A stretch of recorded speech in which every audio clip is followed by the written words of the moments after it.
folks, we'll get started. Welcome, everybody. Especially the newbies that are here. There's quite a few. Appreciate that very much. For those that don't know me, I'm Sam Brighton, Chairman of the First County Patriots. We're going to open our meeting with Linda doing a prayer, followed by a pledge of allegiance. Linda?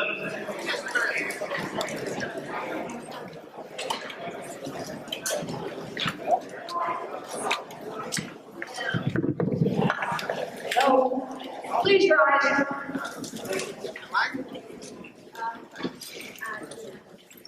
Precious Lord, we honor and praise you for all the blessings you have given us.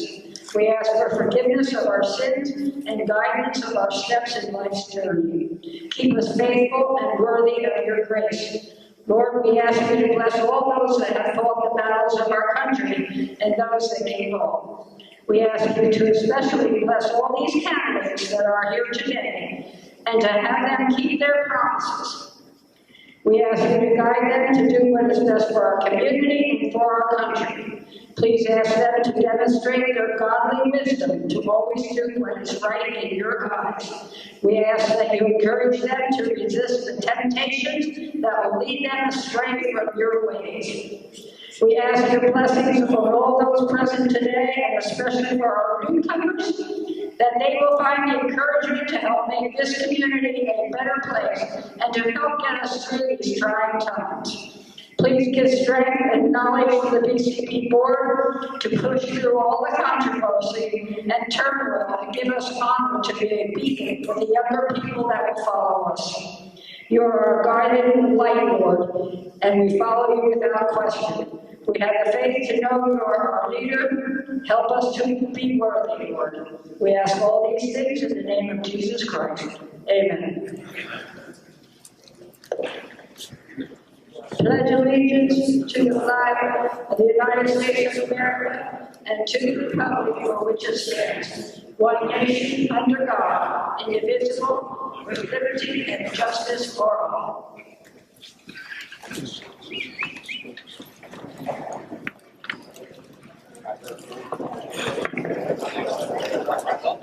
I'm coming back, folks.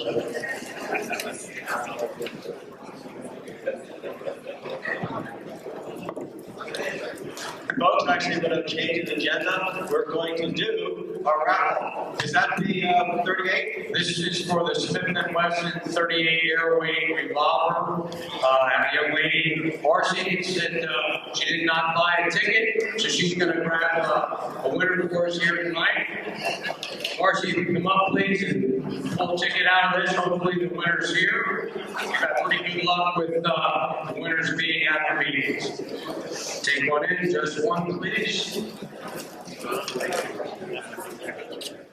Winning number is 112. Harry Shack. Is Harry here? Harry's here? Congratulations, Harry. You just won yourself a Smith & Wesson revolver. Ticket, and we'll get you set up with Joe at the FFL to get the firearm transfer ticket. Thank you. Oh, and get your AR-15 tickets. They're selling like crazy. You might pull that tonight, too, for the Smith & Wesson MP AR-15. You know, that band black. Congratulations to our winner. Thank you very much, Steve. Folks, just to remind you, COVID-19, our meetings here, quiet if you would back, quiet. Our meetings here are peaceful protests. We are protesting against Governor Wolf's unconstitutional dictates for violating our First and 14th Amendment. So again, welcome to another peaceful protest. Thank you all. Now, next month, we plan to give you an update on the election in Harrisburg. The past election has impugned the integrity of our election system. And folks, we demand, yes, we demand answers and remedies. We got to keep them on their toes. We got to keep their feet to the fire. So please, we might get your help on that as well.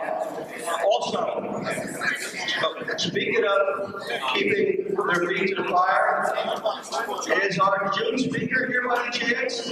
Joshua Prince? Joshua, you here? Hey, great, folks, I just want to let you know our June speaker is here in the house, Joshua Prince. I bring that up because Joshua Prince is the best Second Amendment attorney in the world. We'll say country for now, okay? That's a big thank for Joshua Prince for all he's doing for us, and we will see him in June. Thank you, Joshua. Okay, moving on to BCP business. We're still looking for locations to put out our 4x8 signs. Obviously, we're going to promote BCP. If you have a sign, please let us know. We have about a dozen signs. We are behind on putting the signs out that some of you have allowed us to do. So just bear with us. For those of you that don't have space to put a 4x8 sign up, you all can do this for us.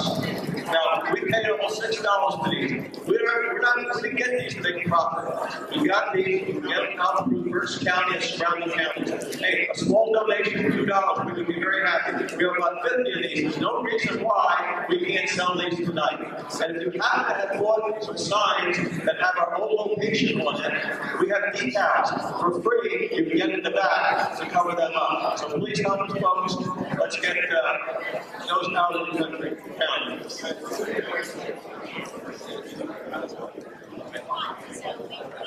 Now, as you know, we have the raffle tickets.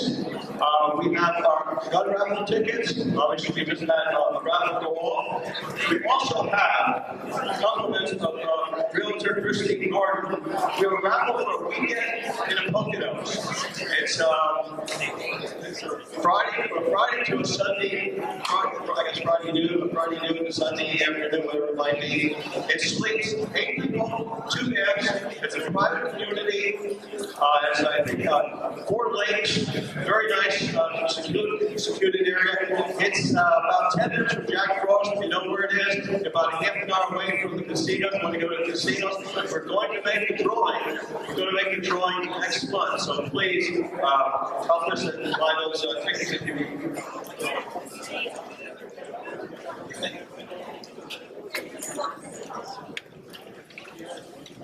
Now, we do the raffles, folks, to help offset some of our costs. Our only source of income is what happens at these meetings and donations. So we thank you very much for your support, and along those, I want to let you know that among the people in the house today, we have Ray and Barbara Lineberg are here. Ray and Barbara, and line right, all the way in the rear. They're with 1776 American and Paula. They have a table in the back. Please stop up to them. Great people. Also, I just want to let you know that they made a very generous donation to the Berks County Patriots. Let's give them a big thank you. A big thank you to Ray and Barbara. Thank you.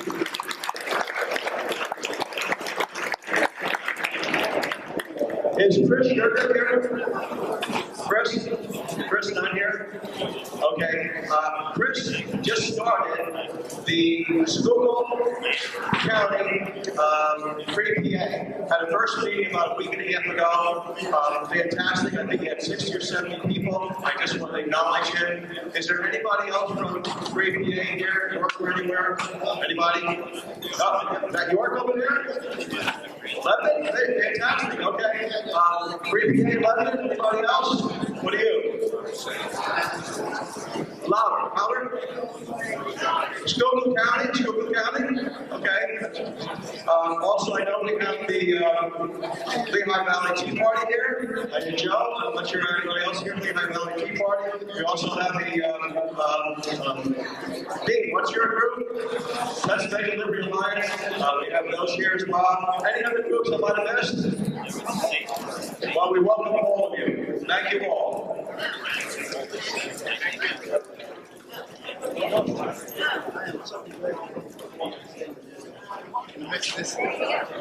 Okay, folks, there's 3 ballot questions. You have on the sheets flyers that tell you yes, yes, yes. You have to sign yes, yes, yes. And if you do that, that'd be great.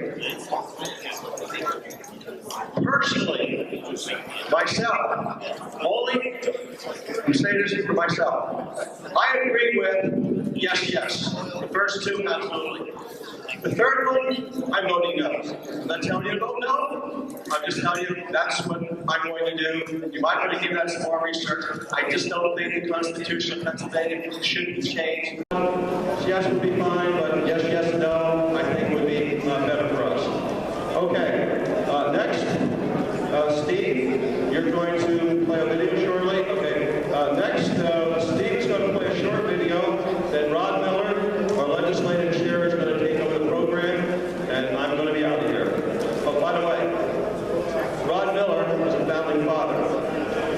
I don't want people to get confused. I know some people have said, you know, Franklin, Thomas Jefferson, and so forth. No, I don't mean that. He's a founding father of the Berks County Patriots. Okay, Steve, you're up. Rod, you follow. Thank you, folks.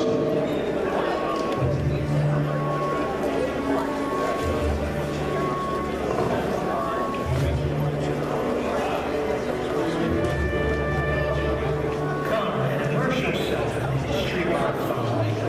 Discover the full meaning of our Constitution and the rich godly heritage of our special nation. Become inspired by those famous words and deeds that shaped our country.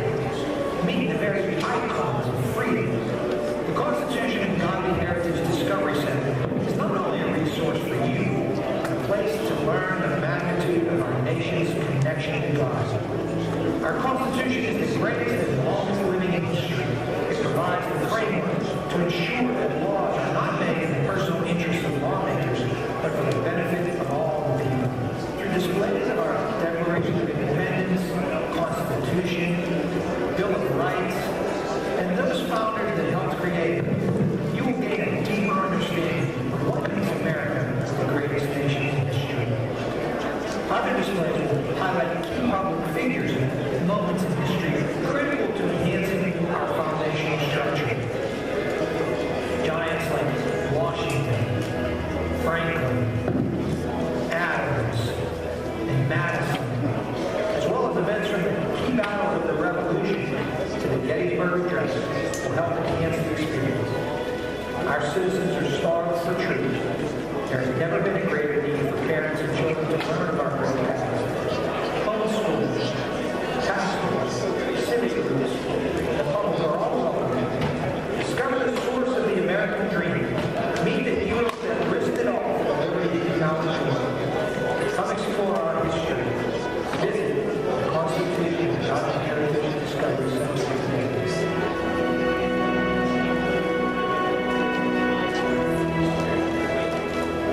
Until next time, in God we trust.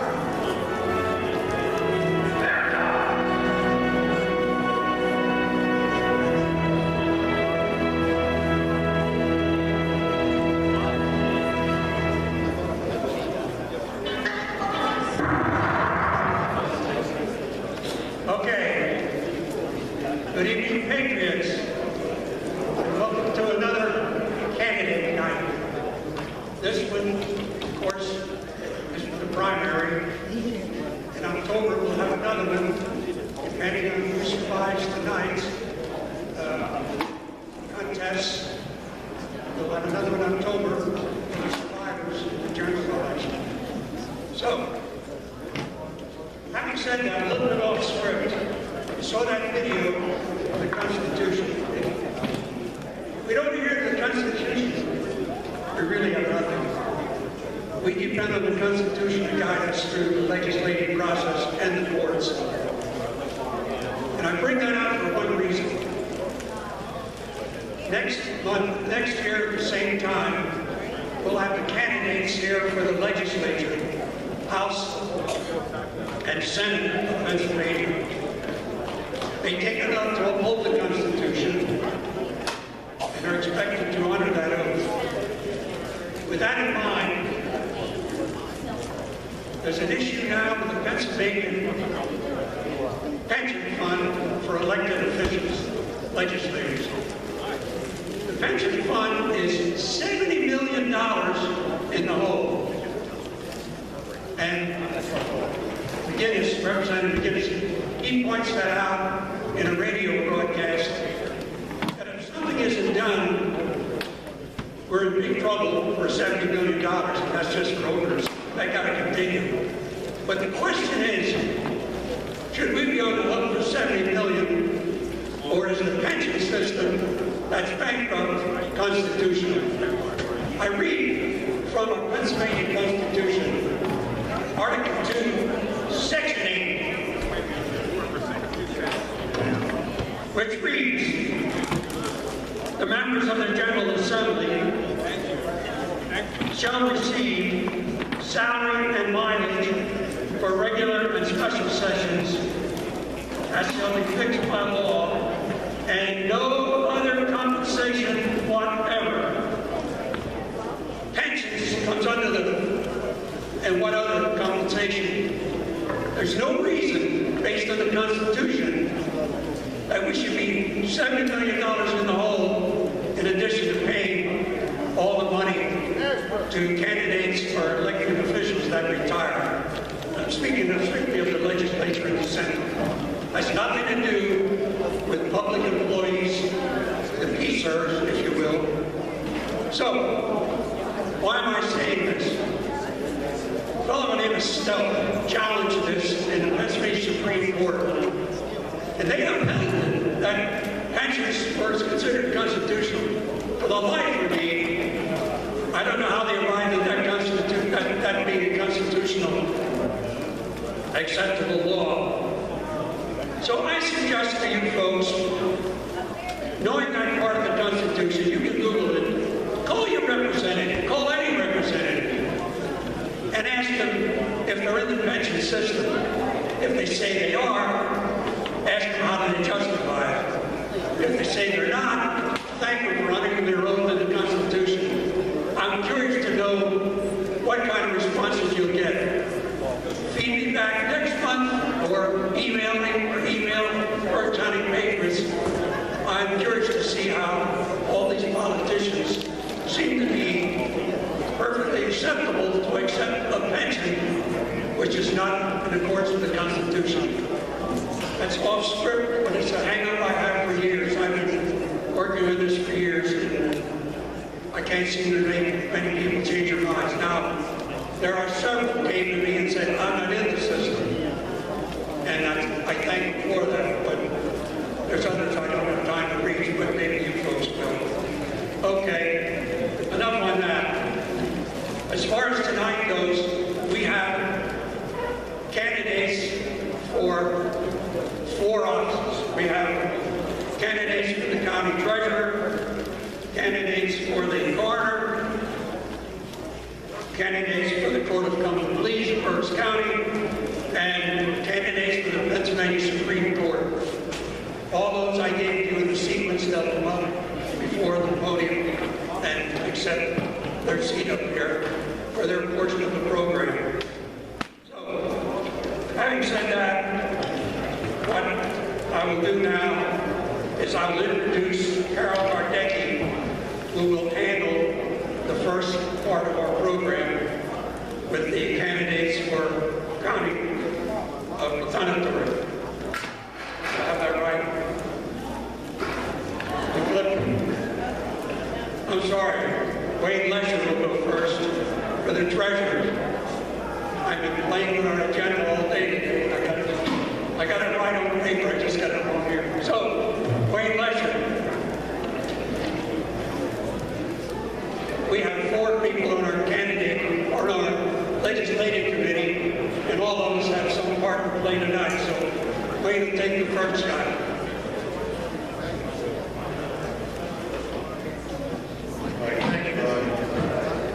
We have 2 candidates for the county treasurer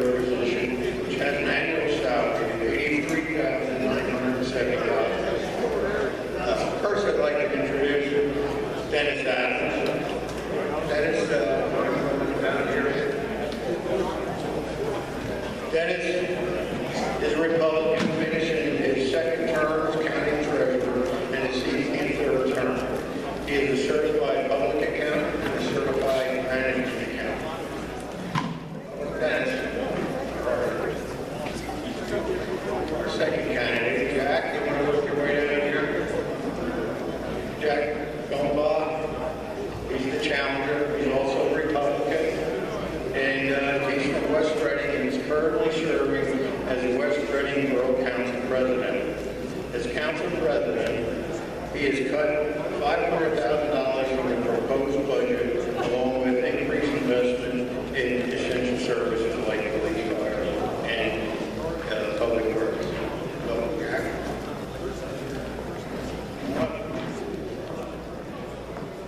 See Dennis.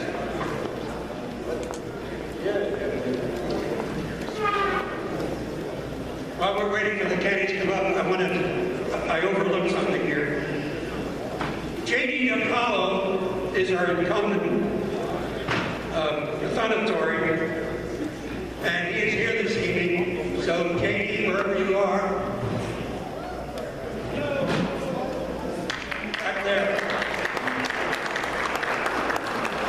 J.D. has no competition in the primary, but he'll be here in October. And secondly, John Hollenbach, who's a candidate for coroner, he is on the Democrat ticket. He also has no competition in primary. So I want to acknowledge him also. John, are you there? Okay. Okay, I missed that. I wouldn't remarks. Second one coming up. By the way, unfortunately, we may not get much time for questions from the audience. We may not get any because of the time, so bear with us. Thank you.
The project we're working on right now, the biggest piece is upgrading the tax collection of the annual taxes. The back taxes is already implemented, so in the next year, year and a half, you'll be able to do things like you do with the boss club bill, where you'll be able to log on, pay your taxes, and be done with it, and not have to come into the office. Same with tax claims. Tax claims and your delinquent taxes, that's already in place and working. We've been working with the contractor for about 2 years, getting that finalized. Making money, you said, what do we do to make money? One of the big things that my office does, and I do personally, is manage the general fund money. We have about $225 million in our general fund. So if you're familiar with other counties, that puts Berks County in a very, very strong position. I have about 6 or 7 vendors that I deal with to try to adjust the monies. Same you do anywhere. We move money between financial institutions to gain the most interest we can get. Last Friday I had a call from yet a third vendor, which will give me 7 vendors I can move money between. The guarantee is 10 basis points if we can put $5 to $10 million with their financial institution. Now, 5 to 10 basis points isn't a lot, but we're already getting 4 for most of that money today because of interest rates. So if that changes, we will adjust and move according to the appropriate message.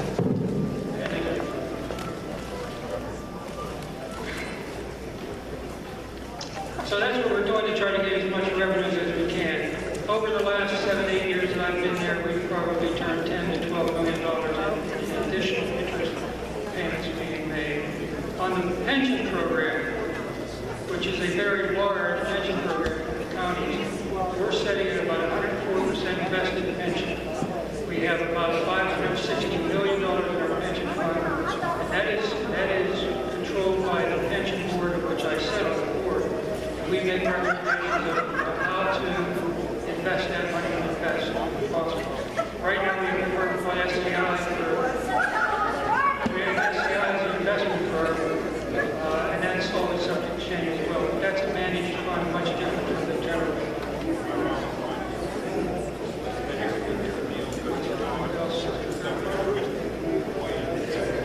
I had said, did you reduce your budget in any year? Did we reduce our budgets? Well, my department was pretty fixed for the last 7 years with the number of people, and it's taken probably 6 years to get a really, really strong staff in there. My chief deputy came from the banking industry. We do a lot of transfers of money, bond money, general fund money that gets wired in and out of our department. We do not look at income and expenses. That's the controller section. We strictly deal with things like payroll, payment of bills, collection of revenues. Our main thrust is in tax and tax claims, and since we've enhanced the tax claims situation, we collect that money a little quicker than we would normally have done in the past. So it's been a very smooth operation, something we'd like to be very proud of because it's going to make life easier for the individual taxpayer and get people in and out a lot quicker. With the pandemic, we actually closed our office and did everything by U.S. mail and saved money by not having to staff work, overtime related to keep people off. We're back to full strength now, and I'm out of time. So what I would do, and I've done this several times, I invite you, if you have interested in the tax situation or the treasurer's function, which we do more than just tax, give us a call and come in. We'll give you a tour of what we do, show you what we do. If there's any questions, of course, we'll answer 100% of your inquiries and go from there. Thank you. Thank you, Dennis.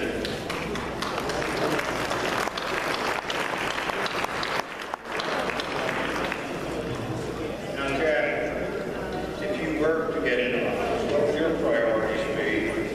And secondly, would any of these priorities save the taxpayer money?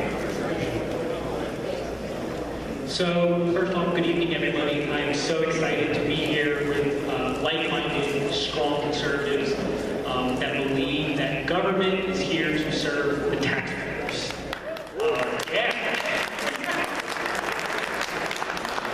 So, my first priorities as your next county treasurer is to do just that, to move the county treasury back to a taxpayer-focused office. So we're really going to focus on doing that really in 3 ways. It's all going to focus back to transparency. It's all going to go back to transparency. This is an office that really serves as the chief revenue officer of the county.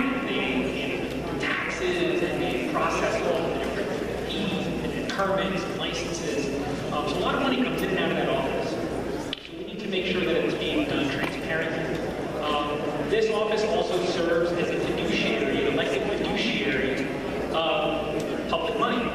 So again, doing that aspect of the job transparently and making that office, that information accessible is not enough to just put it up on a PDF online and say it's done. So right off the bat, what I really want to do is streamline and line presentation material online in easy to understand language, so I can get behind professional jargon or crazy Excel sheets, something that we can all understand and is accessible.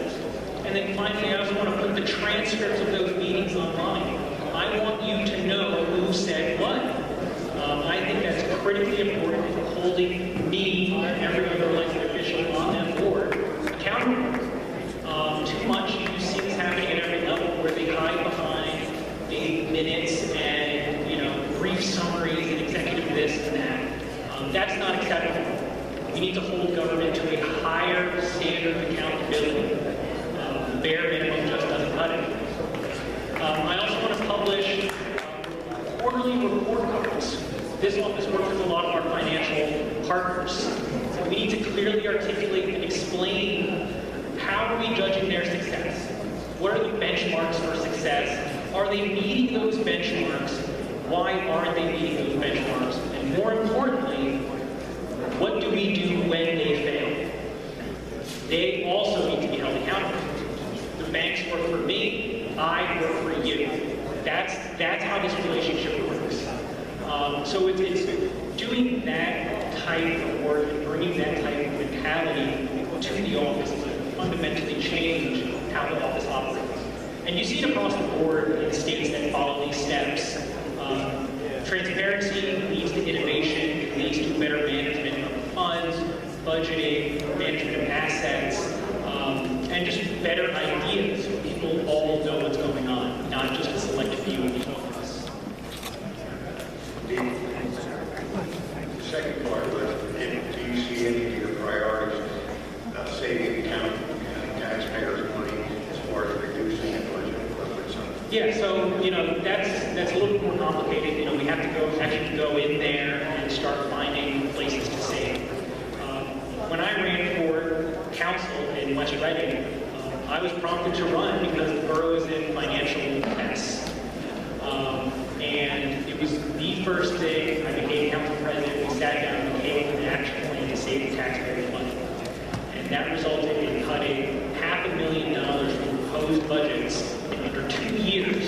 Those are real savings for real people that matter. That's not something I take lightly. That's serious. It's what we're there to do. Make the tough decisions. But we didn't sacrifice our essential services. We increased funding with the police. We increased funding with fire. We increased our public works. We stayed true to what the government is supposed to do. I'm proud of that work, and I'm proud to say, that the community sees it. They acknowledge it. I was endorsed by the FOP because of our commitment to law enforcement. I was endorsed by the realtors because of my commitment to private property rights. I'm looking to bring those same values and have worked in West Reading and absolutely worked with the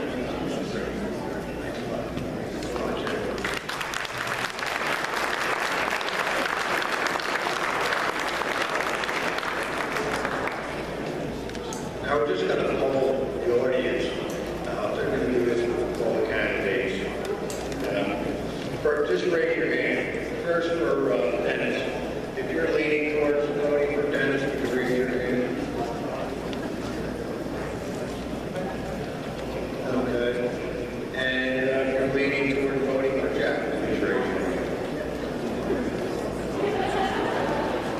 All right. Thank you very much. Thank you.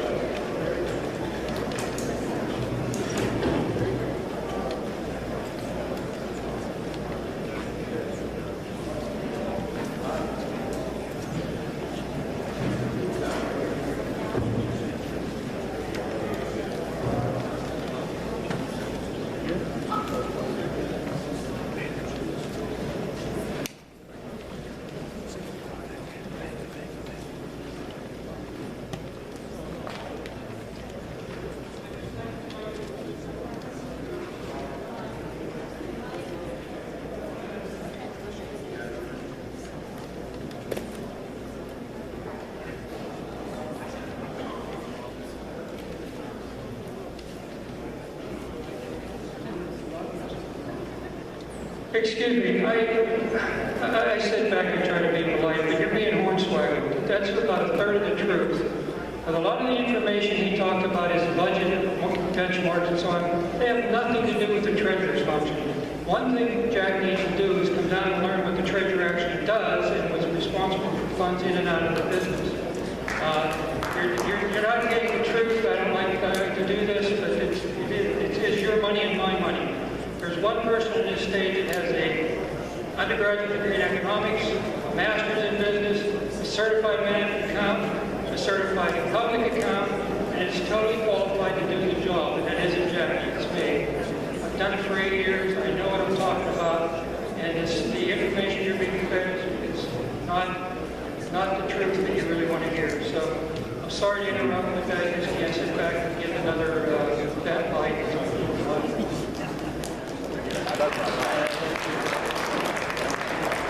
Before we get the next candidates up here,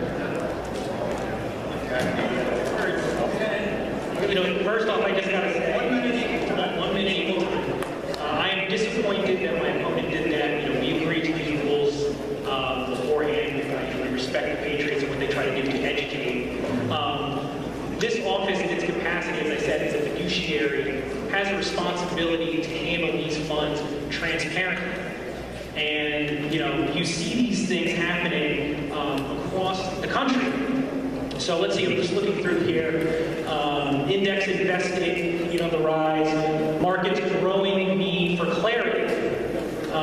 Again, highlighting how, these banks can structure these things very complicated and deceiving. And right now, the state pension fund, Peters, is going through an FBI investigation because fund managers found a way to exploit the lack of transparency in the office. That's what we're trying to do. That's what we're rebuffing. That's what I'm trying to do in this office. So for him to say that this is not accurate, it's not true, it's not following national trends. Thank you.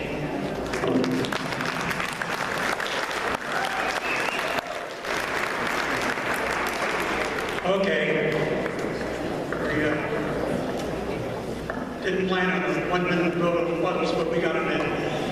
I'm going to call Sheriff Wakeman up here this time before our next candidates come up. Here comes the Sheriff.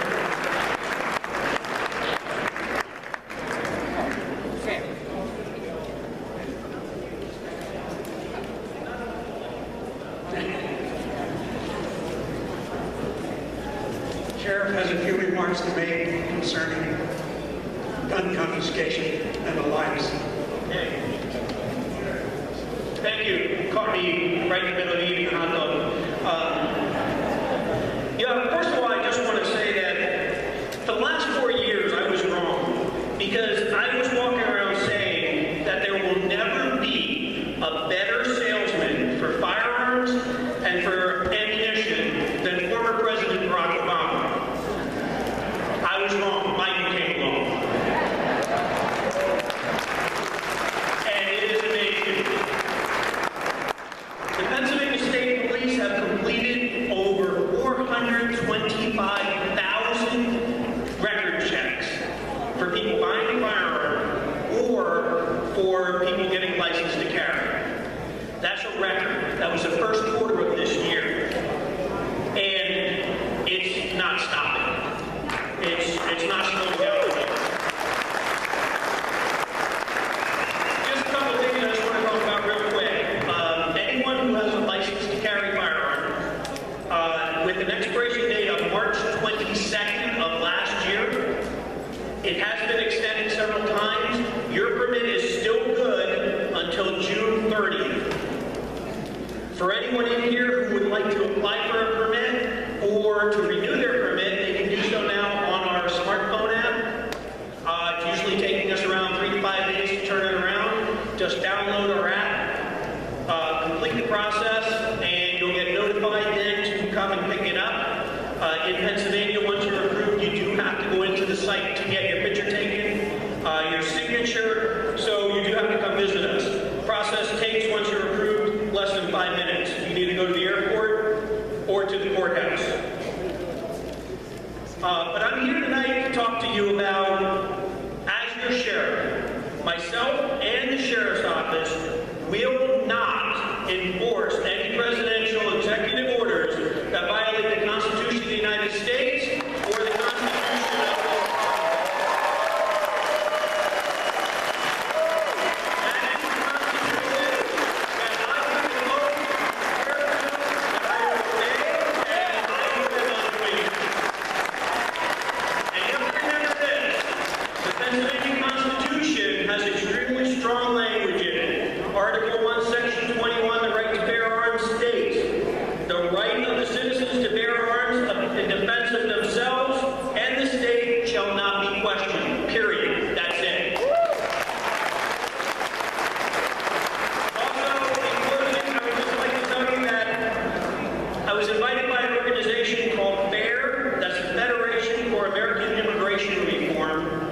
participate in a visit to our southern border in the end of June.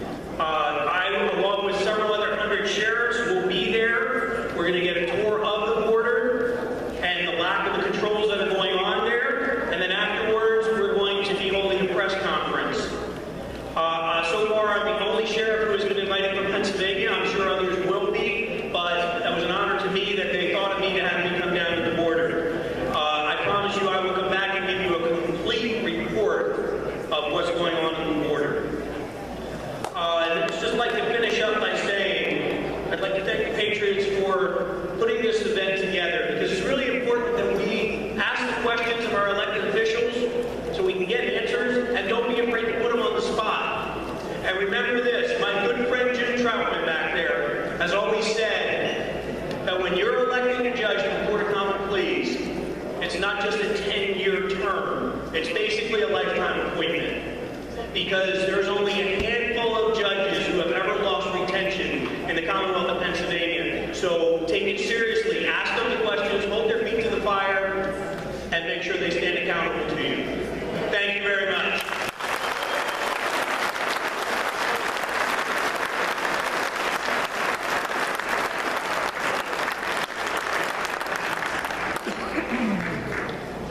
Should say that speech when he's running. Anyway, I'd like the candidates to move on the way up here so we get ready for our next candidates for coroner. And I introduce Gardecki, who knows you probably heard her more than once when she gives her 2-minute constitutional talk at nearly every meeting. So with that in mind, as the candidates work forward, here's Carol.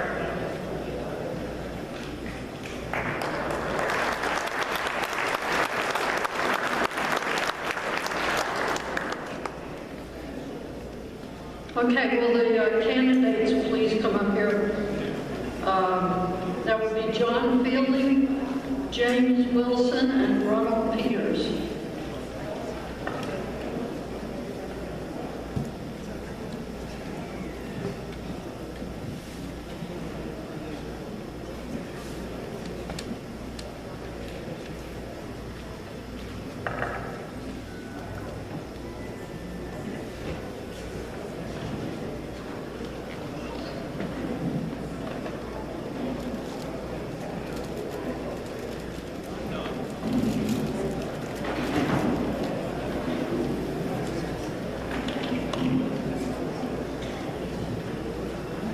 Okay, I'm going to introduce each candidate.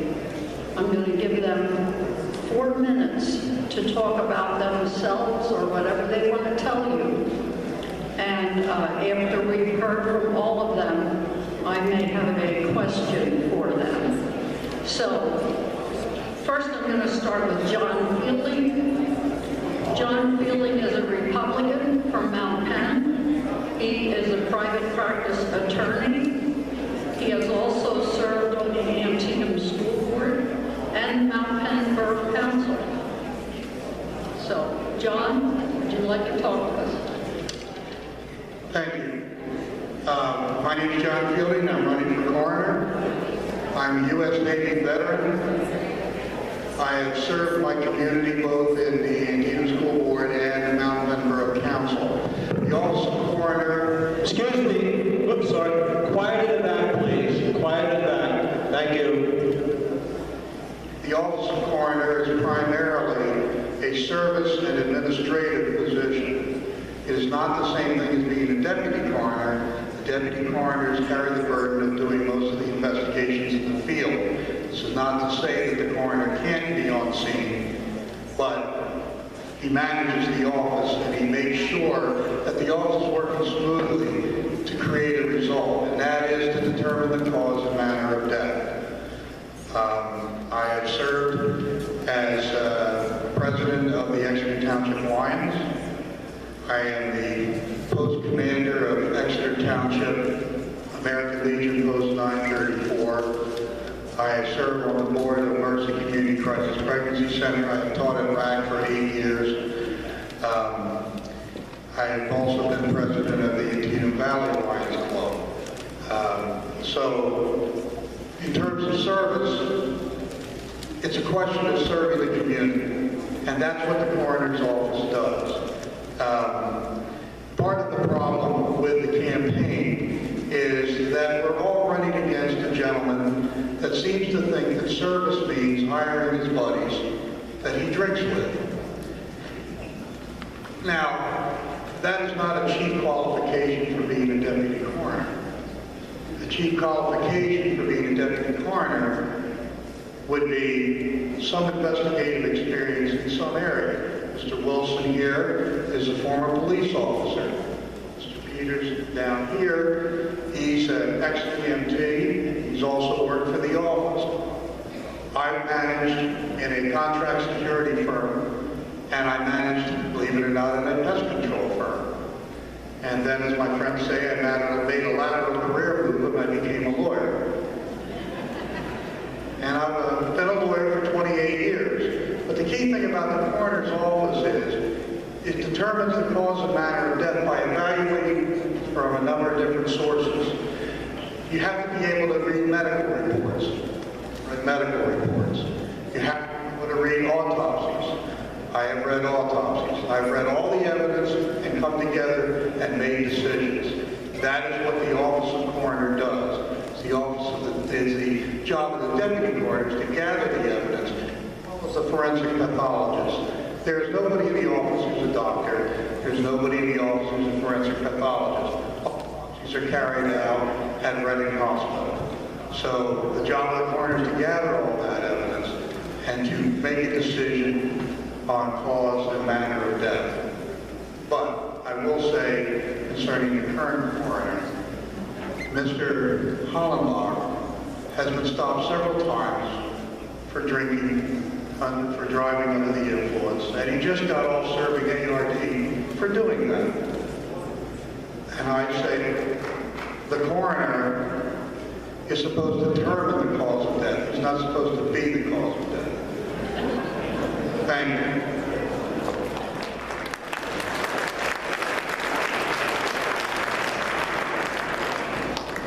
Thank you, Mr. Bailey. Next, we're going to hear from James Wilson. James Wilson is a Republican from Upper Bern Township. He's a retired police officer, a correctional officer, and deputy coroner. Welcome, James. Thank you, Carol. She used to be in our dispatch, so we have a connection here at the police department. As you know, my name is Jim Wilson. I ran 4 years ago against Denny Hess. He was doing his 4th term, and we lost by 10%. It goes to show that we're in need of change. 3 of us are standing in front of you today because we noticed that there's a problem in that office. I have 29 years experience in the criminal justice system. I am a retired police officer. I got struck by a car on duty and served 8.5 years in the police department. I get to say I'm retired for the rest of my life and get a pension. I'm about to go through my 18th spine surgery. So it wasn't the way I wanted to get a pension. I feel I'm very qualified to be the coroner. I started in corrections in '79. I worked my way up to police officer. After I was injured, I became deputy coroner. I became the first deputy, and then I became the chief deputy. I was released after the big big hoopla in 2000 when Fator and the rest of them got arrested. Mike Feeney asked me to step down from chief deputy to first deputy to give his friend that position because he lost the election. He wanted to give him that title to become it. And I will continue to do that. You heard three, or you're going to hear a third one, I'm sorry. There's three people up here. And my most important point tonight is that all you get out on May 18th and we support the Republicans. We need to get the Democrats out. This is the 16th term. They have done nothing. Here's the picture that John was referring to. There's your chief, there's your deputy, or the acting coroner in the back laughing. A 1-6 BAC. Do you realize that's twice the legal limit? That's 8 to 10 beers. And he's acting like it was the first time or that he's sorry he did it. Folks, I have pictures you will not believe that this man is serving this public office. We have a commissioner here tonight. They let him take that office. I'm willing to bet there's probably a county vehicle outside. He's here in his uniform. I didn't think you could do that when you were running for a position. I think you have qualified people. I don't care who you vote for. I would love to be your next coroner. I want to see that one of the three of us get in. I want you to get out May 18th. I want you to vote Republican. And I want to continue this in November. You have three good people. I do have an associate's degree in criminal private investigation and a bachelor's degree in criminal justice. I am more than qualified to take over where I left off. I'm going to hand it off to Ron, and thank you for being here tonight.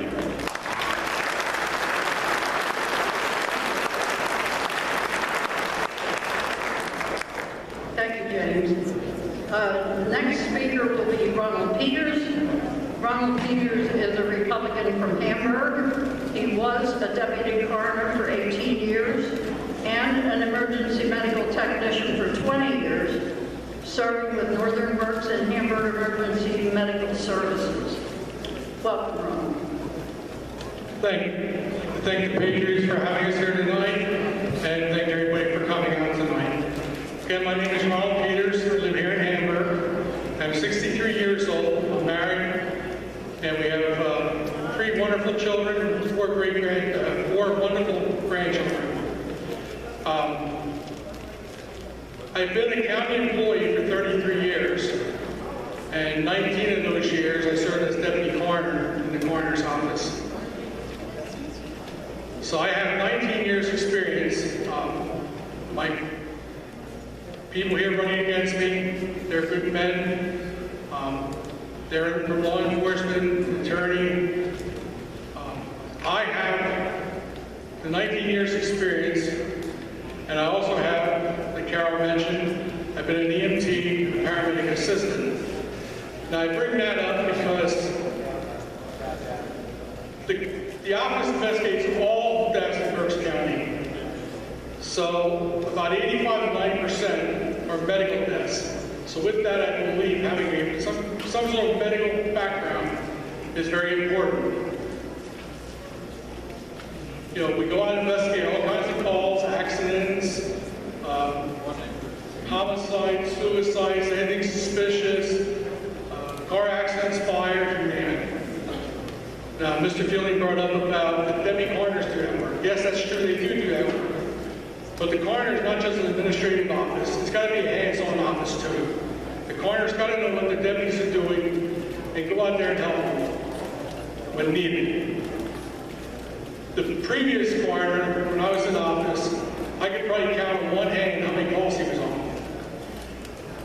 And ladies and gentlemen, I tell you, it's embarrassing when you're at a scene and we're waiting for a funeral home or somebody to come pick up the body, and the police officer and I are talking, and he says to me, "Who's the coroner?" You know, you should know who your coroner is. So if I get elected, I will be hands-on, and I will be out there, and I hope everybody will realize who the coroner in Berks County is. Again, if I get office, I want to improve the training program. I think a lot can be done in training. The way it is right now, a person goes to the school up at Hershey at the State Police Academy for 1 week. It's a very intense training given by the Pennsylvania Coroners Association. And after that, that's it. You got to get it. I believe it's 10 credits, if I'm not mistaken, a year to keep up your certification. Now, there's many classes that were out there that myself, when I was a deputy, and other deputies would like to go into, and we were always told, "No, sorry, you can't go because you already I want to try to change that. There are so many good forces out there, and if I become elected, I want my deputies to be as well trained as they possibly can be. I want to promote things out in the public.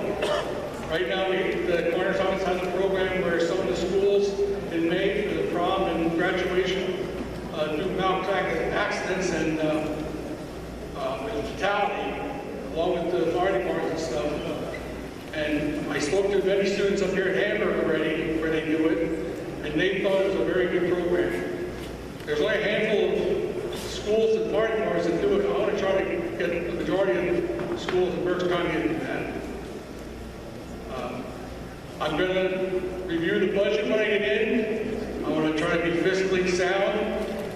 I believe there's a lot of misuse of funds in the office.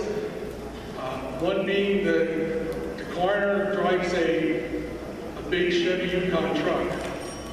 And like I said, I don't know what the acting deputy is doing right now, but when I was in office, Mr. Hess went out 5 calls, but he drives a large Yukon truck.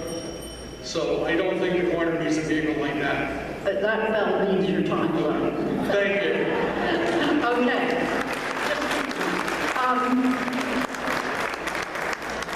Okay, I have a question for each of them.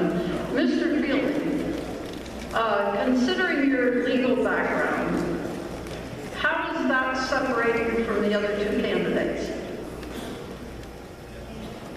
Well, I guess there's a saying that if you lived your life as a hammer, everything starts looking like a nail.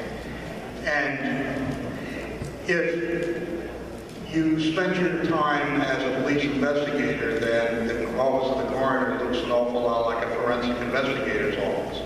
And as you spent your time as a deputy coroner or an EMT, it starts looking an awful lot like medical investigations.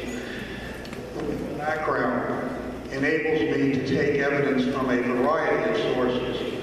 I mean, everybody acts like reading an autopsy report or a medical report is some high holy thing that nobody can possibly understand, but reading was always a prerequisite for getting into law school, so I do know how to do that, and I do know how to read reports.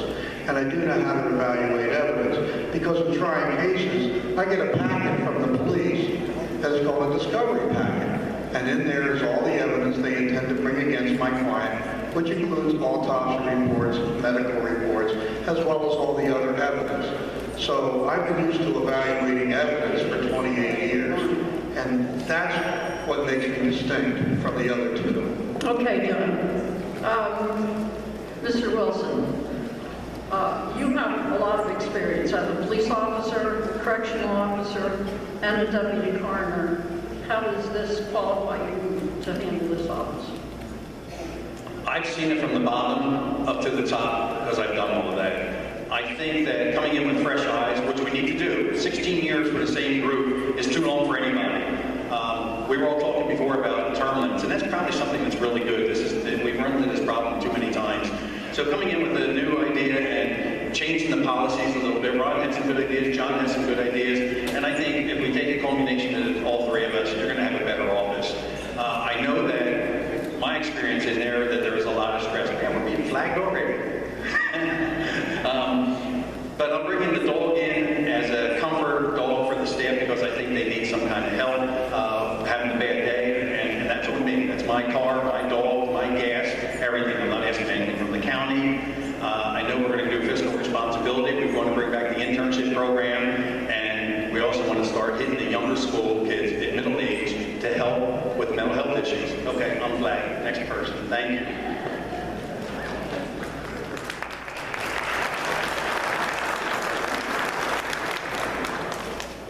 Okay, possibly I should give the other 2 the chance to answer this also. But Mr. Peters, I have heard through the grapevine that morale is not good among the workers in the firemen's department. How are you going to make morale better among the workers? Okay.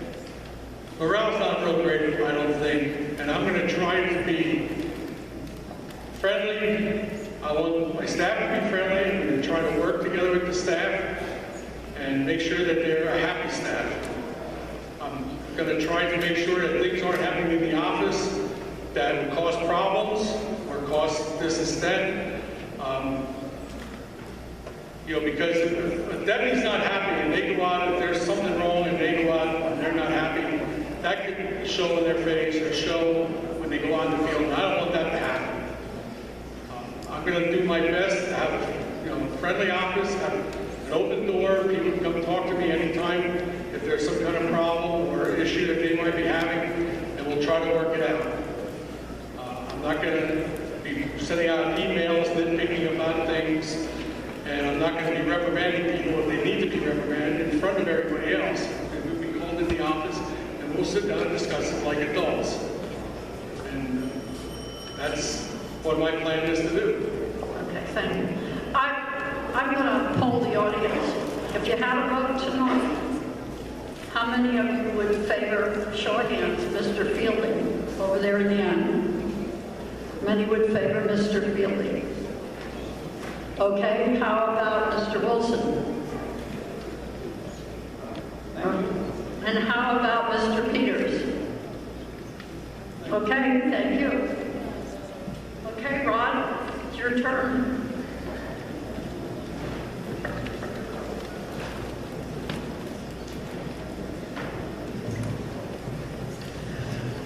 Okay, we're now going to move on to the offices that, particularly in Berks County, you hope you're a plaintiff and not a defendant.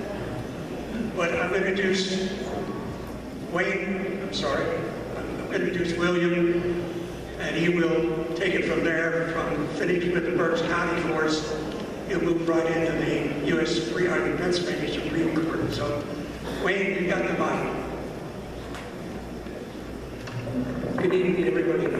Wait, if I must, just 1 second. Joe asked me to announce there's 10 AR-15 tickets left. Only 10. So if we move those 10, we're going to pull the number for that AR-15. Thanks. Sorry for the interruption. Go ahead. My name is William Mulgrim, and I have the privilege of moderating our candidates for the Berks County Court of Common Pleas, and I ask that our candidates come on up to the table.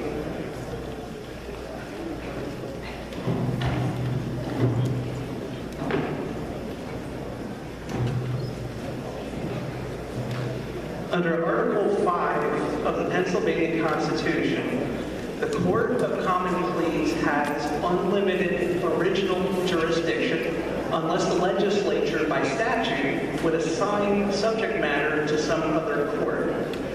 To be a candidate for the Court of Common Pleas, you must be a member of the bar. You must be a resident of the county or district for at least 1 year prior to election. There is no age requirement to be a judge on the Court of Common Pleas, but Pennsylvania does have a mandatory retirement age by the age of 75, but I assure you that none of our candidates tonight are anywhere close to that age, and so we will, whoever we pick, we will get somebody who will be on there for a good long time. They will be elected for a 10-year term. We are having this election because of the retirements of 2 judges, Judge James Bucci and Judge Mary Ann Ullman, both of them from the Family Law Division of the Berks County Court of Common Pleas.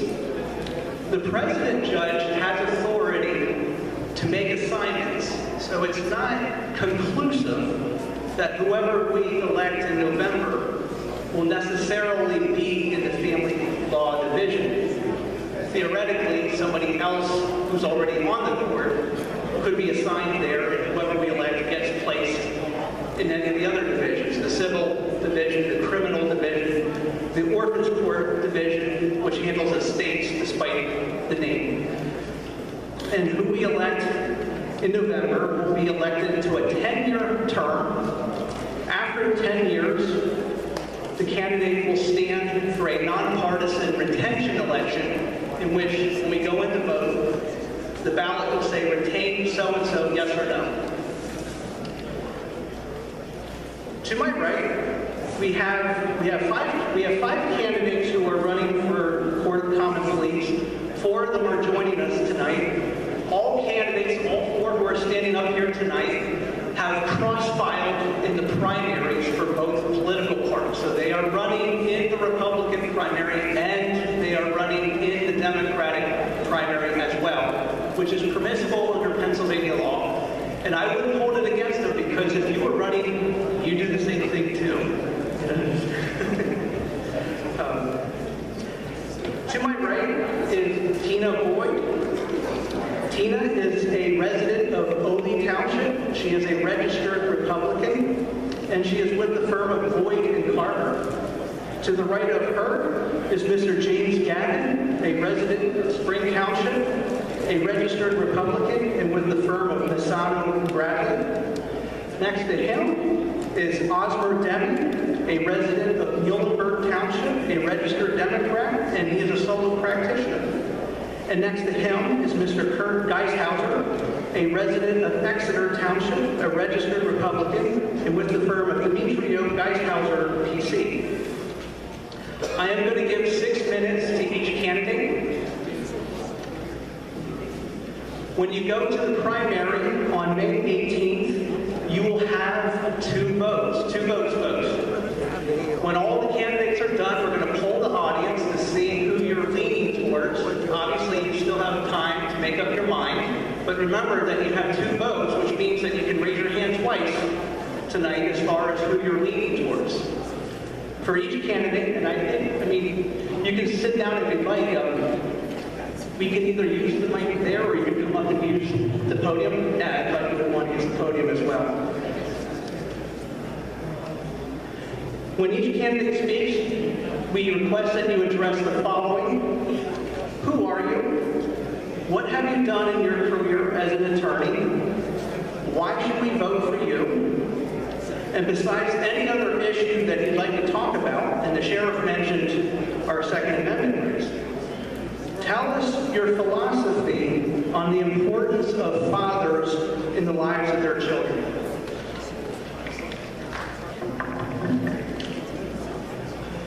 The candidates were picked to speak tonight in randomized order. Up first is Ms. Tina Boyd.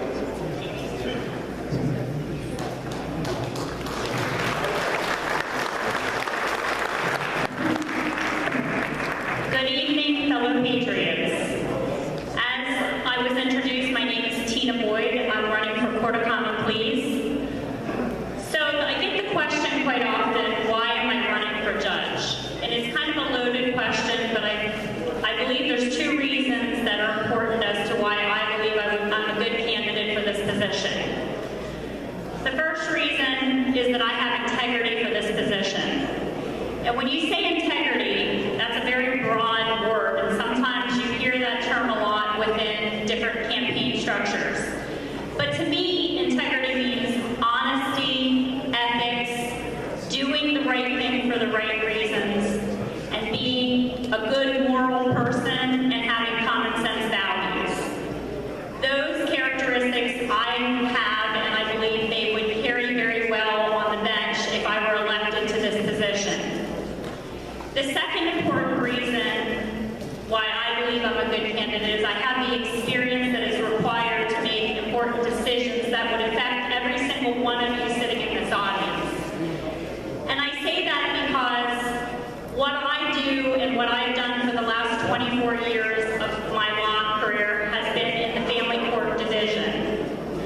Every single one of you sitting in this audience today are involved with the family, have children, have siblings, have grandparents, parents, etc. And every one of you at some point will have some connection in the family court system, whether it be yourself, a friend, a family member, a neighbor, a co-worker. I'm proud that I have been able to assist Berks County families and children for the last 24 years of my career. Now, I want you to know that in those 24 years, I've had the privilege to work in all areas of the court system. I have personally chosen family court based on my personal upbringing, which I will now share with you. Since I was 13 months old, I've been raised by my maternal grandmother. I grew up on a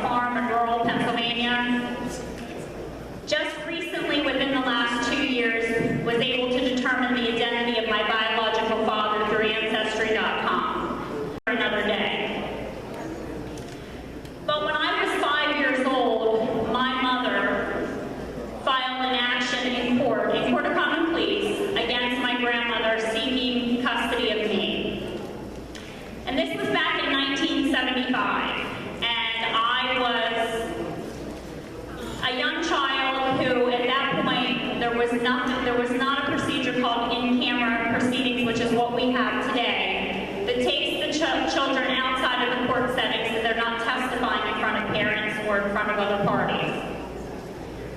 I was placed on the witness stand and asked by the judge who was overseeing the case who I wanted to live with.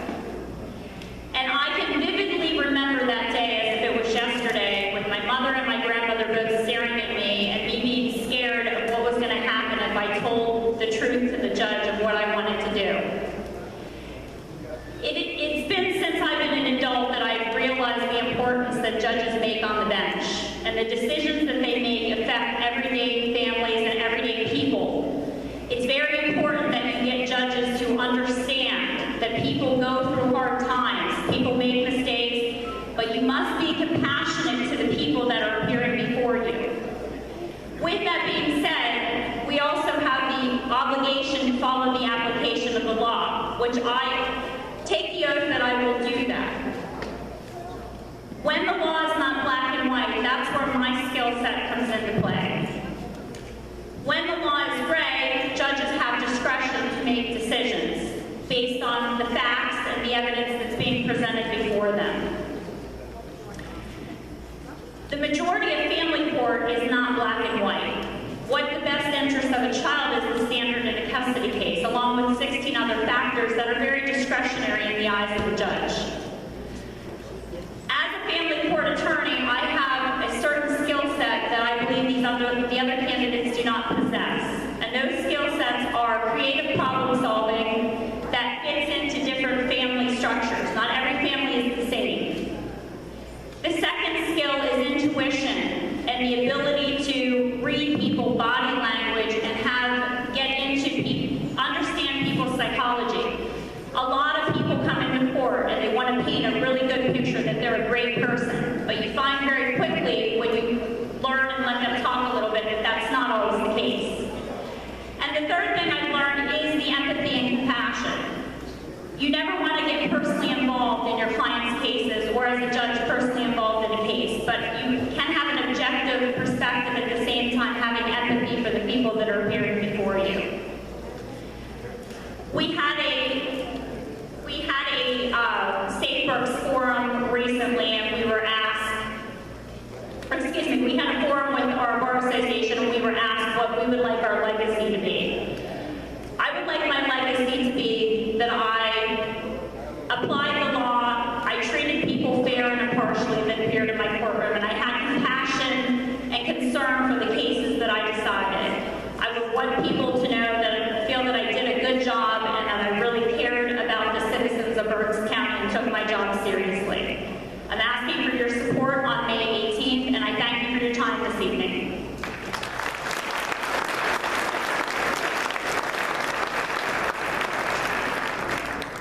Up next is Mr. James Gabby.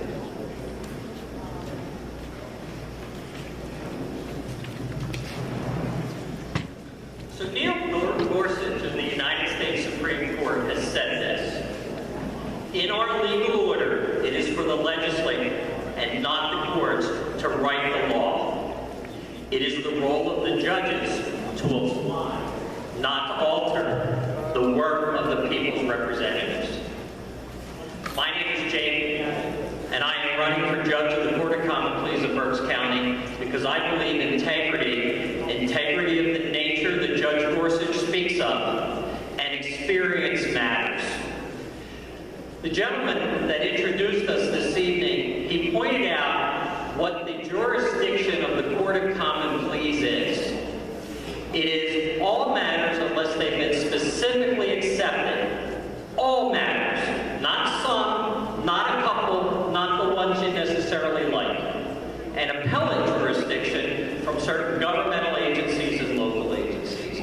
A judge that is elected to the Court of Common Pleas needs to be prepared on day one to do that. I want to give you a little anecdote experience that doesn't fit within family law and doesn't fit within criminal law, but it is a reality in our legal system. I'm sure the people in this room tonight are cautious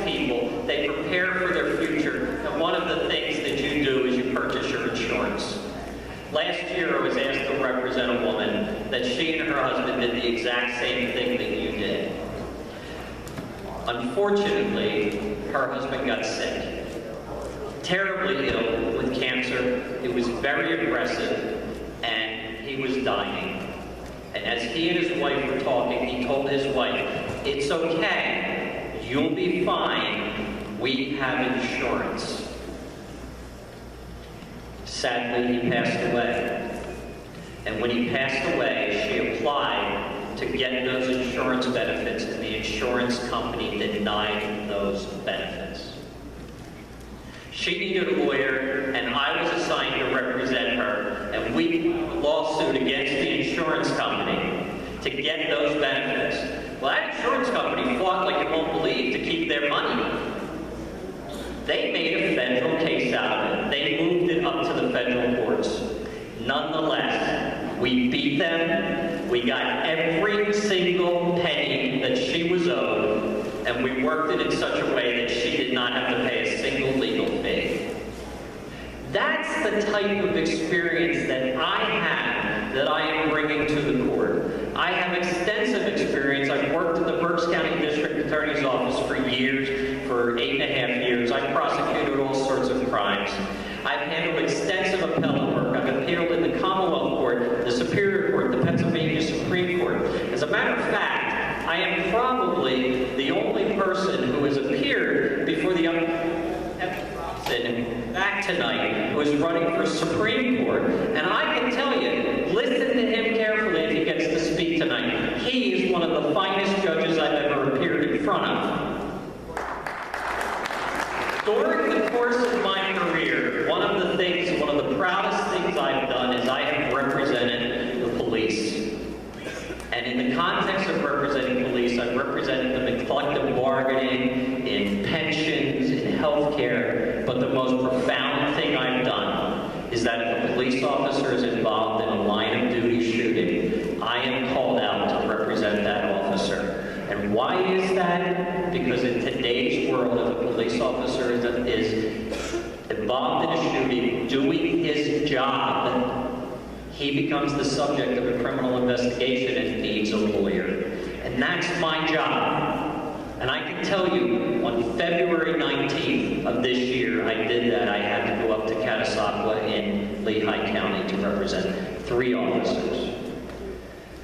As I stand here today, I am the only candidate that has been endorsed for this job by Berks County District Attorney John Adams, by the Berks County Fraternal Order of Police Lodge number 71, the Lee Hampton Fraternal Order of Police felt so strongly about my ability for the first time ever, they endorsed outside of their county. Lodge 35 has endorsed me. Lodge 65 of the Pennsylvania State Police that represents troopers in Berks County, Schuylkill County, and Lehigh County. And this past weekend, the State Lodge of the Fraternal Order of Police that represents every single police officer in the state of Pennsylvania has endorsed me to be judge in Berks County. As I stand here, I am the only judicial candidate, and I am the only candidate in a contested race in Berks County right now that has been endorsed by the Berks County Republican Party. As I said, my name is James Gabby, and I'm running for Judge of Court of Common Pleas because integrity and experience really matter. They matter to each and every one of you in this room and everybody that appears before our courts. They are integrity and experience is what the people of Berks County are entitled to from the bench. And integrity and experience are what the citizens of the United States, dare I say, the Patriots, are entitled to and deserve from judges of our courts.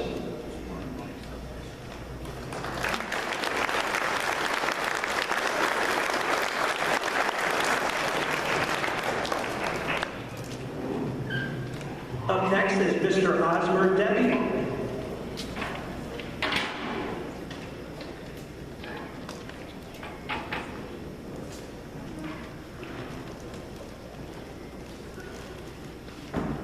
First of all, I'd like to thank the Patriots for allowing us to come and meet you all and tell us a little bit about ourselves.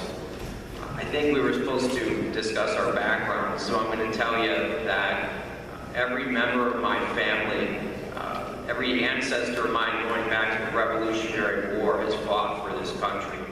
My four-time great-grandfather, John Deming, in upstate New York, fought for the American Revolution. My grandfather fought in World War I. My father fought in World War II. He was a Marine veteran in the South Pacific, and he had effects from that.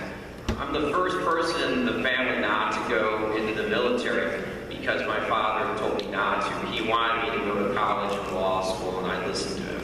And some days I live with the guilt of doing that, to be quite honest, because I realize the sacrifices that our veterans made for what our country is, for the freedoms we have.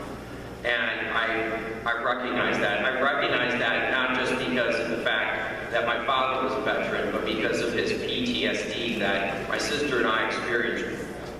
Because when the war ended in 1945, it didn't end for him, it continued. So I recognize that. If there are any veterans out here in the audience tonight, I want to say, it's an empty phrase to say thank you for your service. It's become almost a cliche, but I just want to express my gratitude for what you've given to this country. It's not to be, it should not be overlooked. Okay, so that's a bit about my background growing up. I went to college, I got a teaching degree. I taught in the public schools for 3 years. I went to law school. I graduated from Dickinson in Carlisle in 2000. My first job out of law school was working for Judge Jeffrey Schmale. When I started working for Judge Jeffrey Schmale, he had all the DUIs in Berks County, so I assisted him with that. And then his caseload shifted to all civil cases. And for 4.5 years, I worked for Judge Jeffrey Schmale, and I learned a lot of lessons from him about what the proper demeanor is, how it's important to treat everyone fairly, it's important to listen, it's important to have patience. I was at that table earlier this evening, and someone confronted me and had the nerve to call me a communist. If my father, who would be 96 years old today, if he were sitting back there and he heard someone call me a communist, he would beat that living hell out of that person. I didn't serve in the military, but believe me, I've lived it. I've walked the walk, I've talked the talk. And we get so caught up in this country with labels and with insulting each other. And our mainstream media doesn't help it. Our mainstream media is creating this division in this country because that's what they thrive on. They thrive on this division. And it's carrying over into every aspect of our lives. If that gentleman felt comfortable to confront me and insult me, it's become like, we gotta stop it. It's gotta come to a stop. We gotta stop labeling people as you know, one way or the other. We gotta start coming into the middle. We gotta start listening to each other. We have to start having thoughtful discussions. We have to start having respect for each other.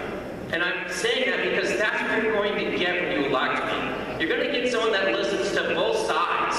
Someone that listens to be honest, I don't care whether, if you come before me as a litigant, I don't care whether you're Republican or Democrat. I don't care whether you're rich or poor. I don't care what neighborhood you come from. I don't care what car you drive. I don't care about your last name. I'm going to treat you all with the dignity and respect that you deserve for walking into that courtroom. And, you know, I've been asked what my philosophy is. Well, I gotta tell you, I'm more like Judge Wapner than Judge Judy.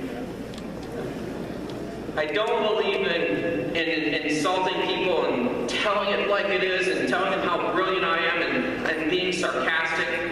That's garbage. I believe in working hard to finding out what the law says, and I don't believe in bending the law to get a certain type of result. I believe we all play by the same rules. And I also believe that it's my role as a judge to say what the law is, not what it should be. Where it should be is in Harrisburg. Harrisburg is our first source for writing law, and I agree with the democratic process. You look to Harrisburg first.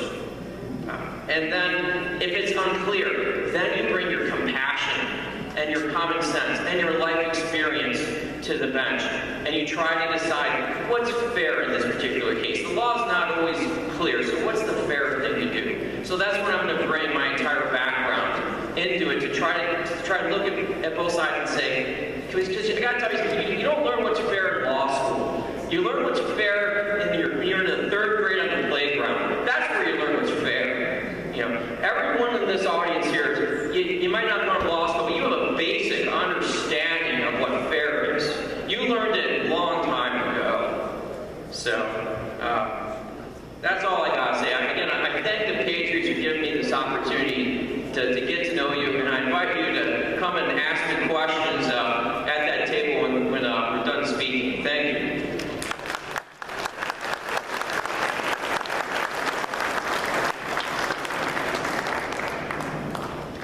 And finally, we have Mr. Kurt Geisthauser.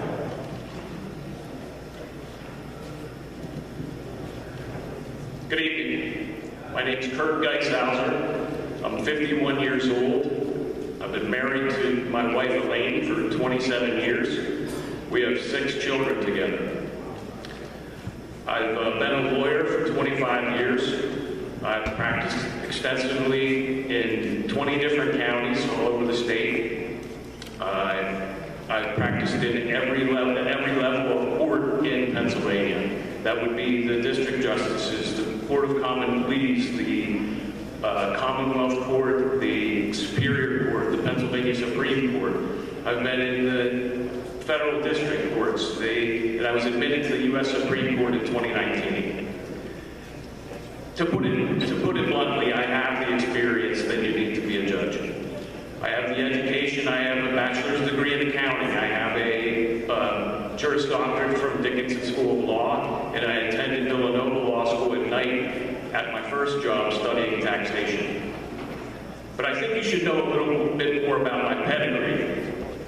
And that is, in 1936, in Nazi Germany, in a little town called Schmiedorf, just outside of Munich, there was a 15-year-old boy being raised by his grandparents. He happened to be the fastest runner in all of Bavaria. Now, if you don't know it, in 1936, the Olympics were being held in Berlin. Adolf Hitler was making it his mission to assemble an Olympic team that would beat an American you might have heard of, Jesse Owens. So he sent a car to Schmiedorf to pick up a 15-year-old child, drove to Berlin for the Olympic trials. Olympic trials were held. 15-year-old ran the 100-meter dash, came in second, which was good enough to get him on the Olympic team, the Nazi German Olympic team. He went home to his grandparents.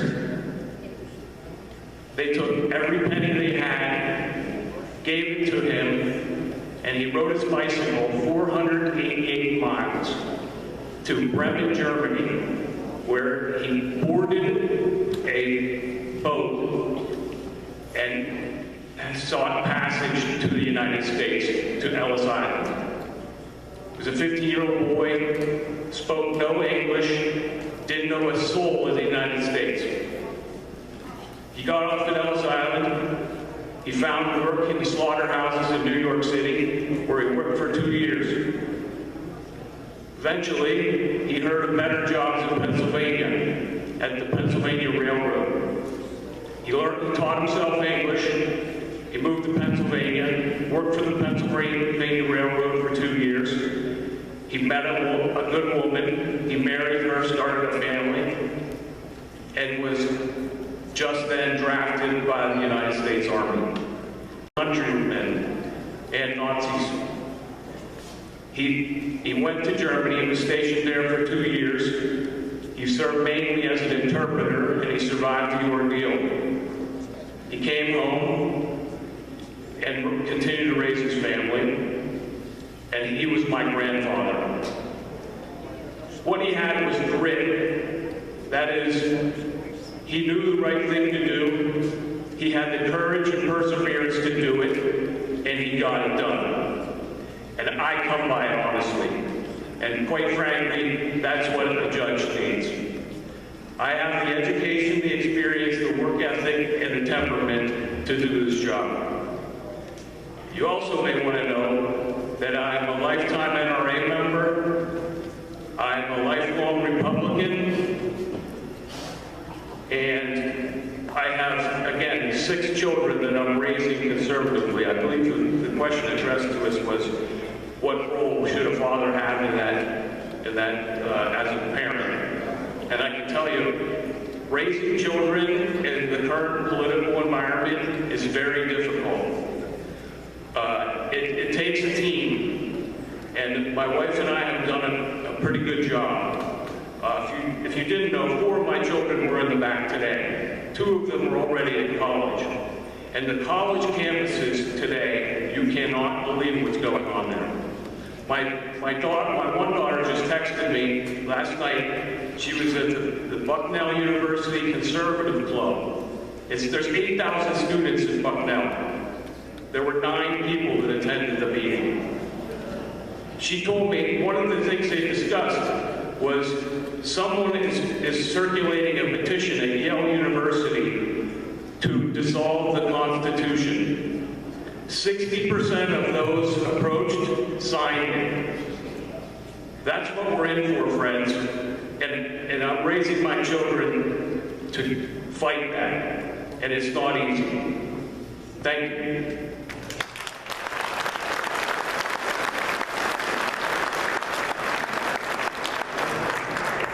So there you have it. On May 18th, you will go to the polls. You will have 2 votes. And so tonight, you also have 2 votes. Let's have a show of hands just in terms of who you are leaning towards. You still have 1 month to make up your mind. Please have a show of hands if you are leaning towards Ms. Tina Boyd. Okay? And please have a show of hands, and again, remember you have 2 votes tonight. Please have a show of hands if you're leaning towards Mr. James Gabby. Okay? And please have a show of hands if you're leaning towards Mr. Osmer Demi. And please have a show of hands if you're leaning towards Mr. Kurt Geisthauser. Thank you very much. Up next, we're going to have our 2 candidates for the Supreme Court of Pennsylvania. Thank you so much to all those who spoke for the CCP candidates. Just one moment. Hey, while we're doing that, we're going to draw the winner for the black rifle. We all know how dangerous these things are. I asked probably the most prominent firearms attorney this side of the Mississippi to draw the ticket for me. Joshua Prince, you probably know him. Josh is a strong 2A defender and will defend your rights for firearms. Josh did tell me, though, that this thing can fire, I think it's 6,000 rounds per second. Oh, no, that was Joe Biden who told me that. Yeah. But anyway, hey, thank you for your support, folks. We sold all these tickets for this rifle, and now we have a Springfield Armory Hellcat 9mm another high-end pistol. So before you leave, you might want to grab tickets for that tonight. Oh, and Josh did not buy a ticket here for this rifle. He told me he has too many guns. Is that possible? Can we have too many guns? It's the ammunition that's the problem.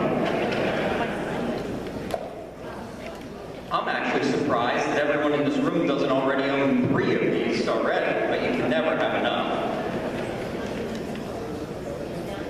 And while he's mixing up the tickets, in case anyone's interested, it is a little bit of a travel, but on June 5th and 6th up in Monroe, PA, near the New York border, we'll actually be having our 2-day machine gun shoot. So if you want to come up and have some fun, make sure you get on up there. It's going to be at Shooter's Gauntlet. Again, that's in Monroe, PA. And I just want to say, if you want to make sure that you retain this right, make sure to elect Judge Robson Pennsylvania Supreme Court. All right, and the winning ticket is Vicky Solberg. Woo! 111. You won. Congratulations. All right, got matched.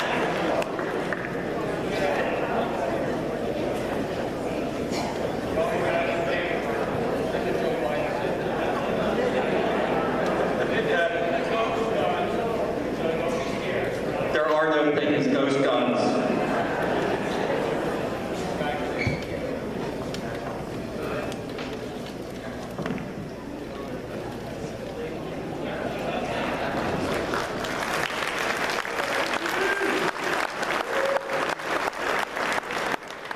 Last but not least, we have two candidates who are running for the Supreme Court of Pennsylvania. This election is occasioned by the retirement of current Justice Saylor. Justice Saylor is a Republican. There are 7 members of the Supreme Court of Pennsylvania, 2 of which are Republican and the rest are Democrat. So one might say that the Republicans are on defense for this one. To my right, and your left, is Judge Kenneth Robson, who is a judge on the Commonwealth Court of Pennsylvania. The Commonwealth Court is one of 2 intermediate appellate courts in our Commonwealth. It has original jurisdiction over lawsuits against the governor, against state officers, or against the Commonwealth as a party. It also has appellate jurisdiction in lawsuits against municipalities or appeals from decisions by state agencies. There are other matters that are assigned to the Commonwealth Court as well, but what I described is a very huge chunk of its business. To the right, or to the left, your left, of Judge Robson is Judge Paula Patrick, the President Judge of the Philadelphia Court of Common Pleas. Judge Patrick has been on the court since 2004. In 2009, she and Donald Trump had something in common. They both walked away from the Democratic Party.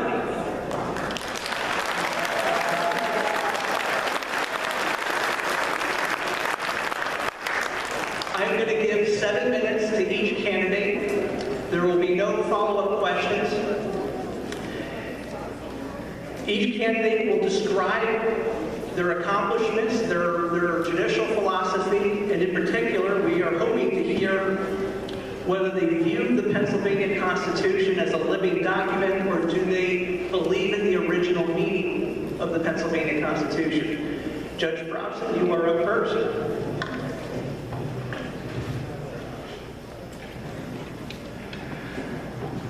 Good evening, everyone. So a lot of great speakers to get to this point. Appreciate you all sticking around to give us the opportunity to speak tonight.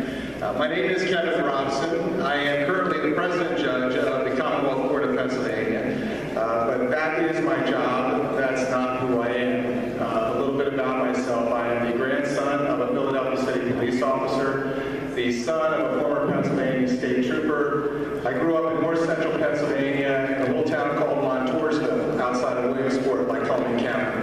I have a brother and a sister, and my parents instilled in me the values of honesty, integrity, hard work, family, faith in God, love of country. I'm a lifelong conservative. I'm a lifelong Republican. And the values that I just talked about are the values that my wife and I are instilling in our 3 children outside of Harrisburg and Dauphin County. I moved to Harrisburg when I went to law school, and I fell in love with Berks County. And I'm happy that we've been together now for 22 years. I have 3 children together. My oldest is 20. She's a pediatric cancer survivor, and she attends Seton Hill University, where she's studying art therapy. My oldest son is 18 years old. He is an Eagle Scout. He's a state championship swimmer. He's attending George Washington University in the fall on a 3-year Army ROTC scholarship. My youngest, Gabe, is 13. He is an avid sports fan. If you look at my logo on my materials, you'll see all the stars. He said, "Dad, there weren't enough stars. You need to put more stars on your logo." So we did that. He's also a New York Giants football fan. I'm not sure I understand why. I think it has something to do with Saquon Barkley, because we're big Penn State fans in my house. So I'm giving him that a little bit of grace. For 14 years in private practice, I was guarding against government overreach. I represented individuals and businesses who had to do business with government, who relied on government to regulate their industries, and all they ever wanted was to make sure that government followed the law. So I made a 14-year career out of doing that. So becoming a Commonwealth Court judge in 2010, it was just a natural extension of what I had done. Because the Commonwealth Court is the court that makes sure government is held accountable to the law. And I think we need a little bit more of that in Pennsylvania, don't you?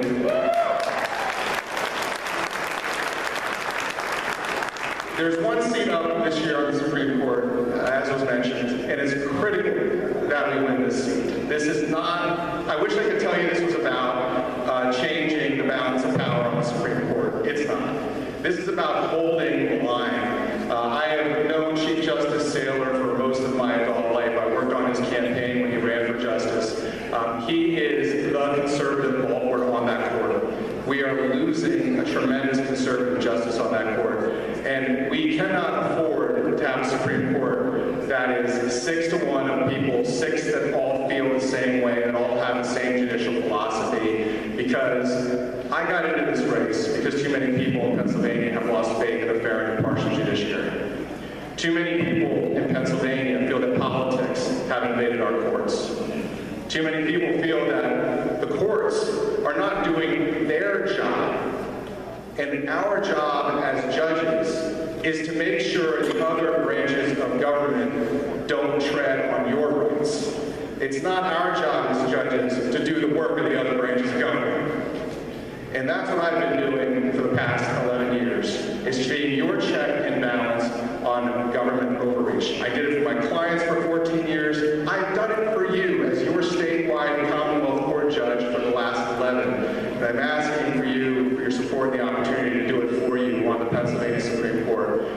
You know, I'm honored to have the support of so many great individuals. Commissioner Leinbach, Commissioner Rivera, Congressman Dan User, Treasurer Stacey Garrity, Auditor General Tim DeFore, a lot of great individuals and organizations, the Pennsylvania State Troopers Association, the Pennsylvania Manufacturers Association, Firearms Owners Against Crime. I mean, only candidate that's been endorsed by Gun Owners of America. But all of those endorsements just show you that I have a lot of support from people that aren't in this room. I'm here to get the support of the people in this room, because that's what matters to me. So let me tell you why I think those individuals and those organizations are supporting my candidacy, and why I hope you will support it as well. First is, I will be a new voice on the Supreme Court of Pennsylvania. I will be a voice from the Commonwealth Court. There is not a current Commonwealth Court judge on that court. Now, I don't know about you, but I'll ask you, how many of you people got upset with a personal injury decision that was issued by the Supreme Court in the last 5 years? How about a family law decision? How many people of you were upset by what happened last year with last year's election? How many people were upset when the Supreme Court redrew the congressional districts? See, that's the kind of stuff I deal with day in and day out. So I will be a voice on that Supreme Court that is different from what they have up there. I will be a voice that makes sure government is held as accountable to laws. The government expects you to be held accountable to the law. That's why I'm running. Second reason, I'm a tested conservative. I don't know how many times I hear from people across the state how people come up and they say, I'm a conservative, I'm a textualist, I'm a strict constructionist, I'm a conservative, I will do this, I will do that, and then they get into office and they disappoint, right? Has anybody experienced that? I think I'm a trustworthy guy. I really do. My word is my bond, and I teach that to my children. But you don't have to take my word for it that I am a conservative judge. I have an 11-year record as your statewide appellate court judge that you can look at. Congressional redistricting, I was the trial court judge that wrote the opinion that told the Supreme Court not to touch your congressional districts. Election integrity, I threw out 2,300 ballots in Allegheny County because people couldn't fill out, sign, and date their mail-in ballots. The Supreme Court reversed it.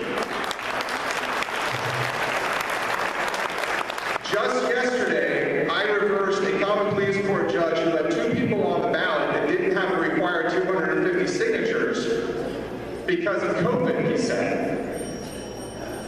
COVID. Final thing I'll say is I'm a winner. I'm the only candidate that's won every judicial race I've ever been involved in. We have to win this race this year. It's not an option. I am a winner. I'm a trusted conservative. I'm a leader. I will make a difference on the Supreme Court. Thank you very much for your time.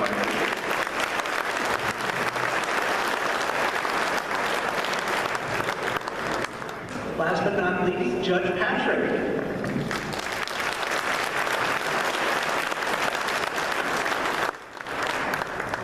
Good evening to everyone. Good evening. My name is Judge Paula Patrick. I'm a judge in Philadelphia County. This is my 18th year on the Court of Common Pleas, and I am running for the Pennsylvania Supreme Court. I'll tell you why I'm running. Like most of you, I was deeply disturbed about what happened last year with our Supreme Court, but really for the past several years, since 2015, when that court became heavily liberal, what has happened is our court, I believe, has ceased to desist to be a true court of law. They have become heavily liberal, and what they're doing is they're eroding our rights and destroying our Constitution. That's why I'm running.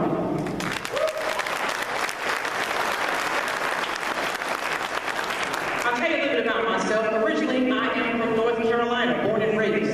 I grew up in a rural environment, and my father was a soldier. He served this country honorably in the U.S. Army. One of the things my father taught me is that you don't go to school to get a job, you go to create your own, right? And I did that out of law school. The other thing that my father taught me, he said that we are to love God, love one another, and love this nation. My father loved this country, and so do I. And I'm running because I do believe we need people on that court that have courage, people that have integrity, and people that have experience. I'll tell you about my experience. Being on the court in Philadelphia for 18 years, I'll tell you that I have been in every major trial division.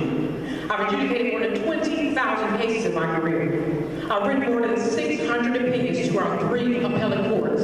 The other thing about me is that the Pennsylvania Bar Association rated me highly recommended. They said about me, unlike any other candidate, that they believe that me, Judge Patrick, would serve the Supreme Court with distinction, because I'm the only real candidate that will bring real change.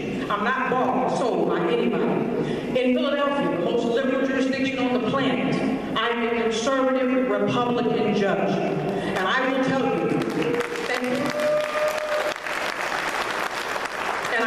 you, I'm not afraid to stand up to the system. I'm not afraid to push back. In fact, I was a judge in Philadelphia that heard the Christopher Columbus statue case, where the mayor and the city wanted to come to my court and said that they have the authority to remove that statue based upon the protests and the BLM and everything that was happening in South Philadelphia. I said to the city of Philadelphia, well, show me how the mayor has authority to remove that statue.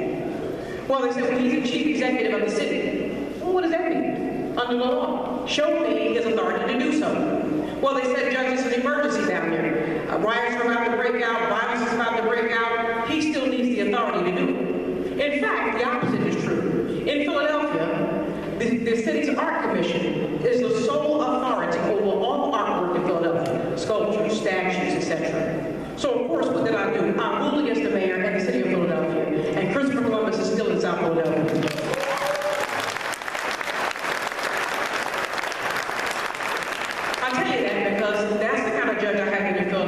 I have not been moved or controlled by politics, public opinion, or money.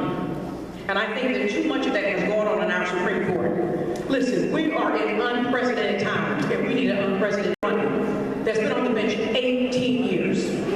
I'm the only candidate running that out of law school, I started a practice. I built it from the ground up, not working for a judge or a lawyer, in Philadelphia.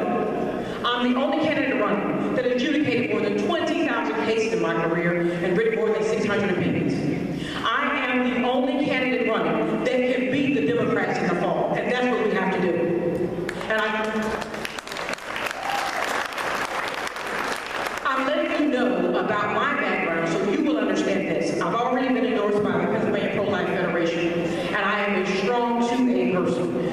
me tell you why. My father taught me to shoot. I was 15 years old. And people say, well, you know, are you pro-2A or do you? I live in Philadelphia. Of course I carry guns. I live in Philly. Like, yeah. License carrying everything. So let me just tell you real briefly. Growing up in North Carolina, I grew up in a rural environment where we had the front part of the property were rows and rows of corn, side part of the property were beans, peas, potatoes, things like that. The back part of the property was all melons, honeydew, cantaloupe, all that. And I tell you that because I would have to come home from school every day to pick things out of that garden and to work. And I tell you, that is why I understand the value of hard work. No one has ever given me anything. My father taught us that you work for what you get. And I've done that. For the past 18 years on the bench out of law school, I built a successful law practice from the ground up, doing all types of legal cases. And just as the gentleman mentioned, I was a Democrat, just like Donald Trump and just like Ronald Reagan. But I'll tell you why I changed. In 2009, I had the opportunity to speak to some Democratic leaders around the state. And they had me in a room. And they said to me, and Judge Patrick, so many people really like you, but they have a problem with you. I said, what's the problem you have with me? And they said, well, you're pro-choice. I mean, pro-life. I said, what do you mean? That's a problem? They said, it's a problem. In this same meeting, there was a lady from Planned Parenthood. She stood up in the back part of the room. The room was crowded. And she said, how could a black woman from Philadelphia be pro-life? I stood up and I said to her, this black woman from Philadelphia is pro-life because Margaret Sanger wanted to make sure somebody like me never came before you.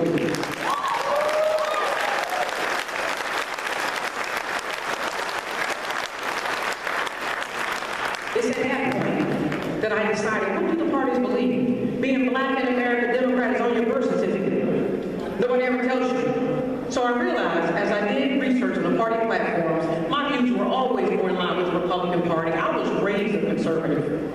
And so I'm here to let you know, we need to get true conservatives on that court. Now, we know that with the election, there's only one that's going to be there, so it will only be 2 Republicans. But the fact is this, you have to know this. How do you eat an elephant? It's one bite at a time. So how do we take back that Supreme Court, one seat at a time? I submit to you, go to votepaulapatrick.com. You'll find out more information about me. And I tell you tonight that I'm the best candidate that would go to that court. I'm courageous, I have the exceptional experience, and I have integrity and understand I'm a conservative. Thank you very much.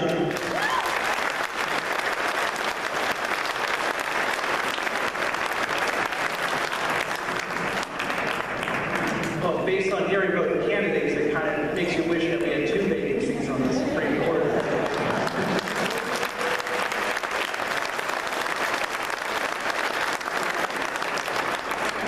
Let's have a show of hands of having heard both candidates.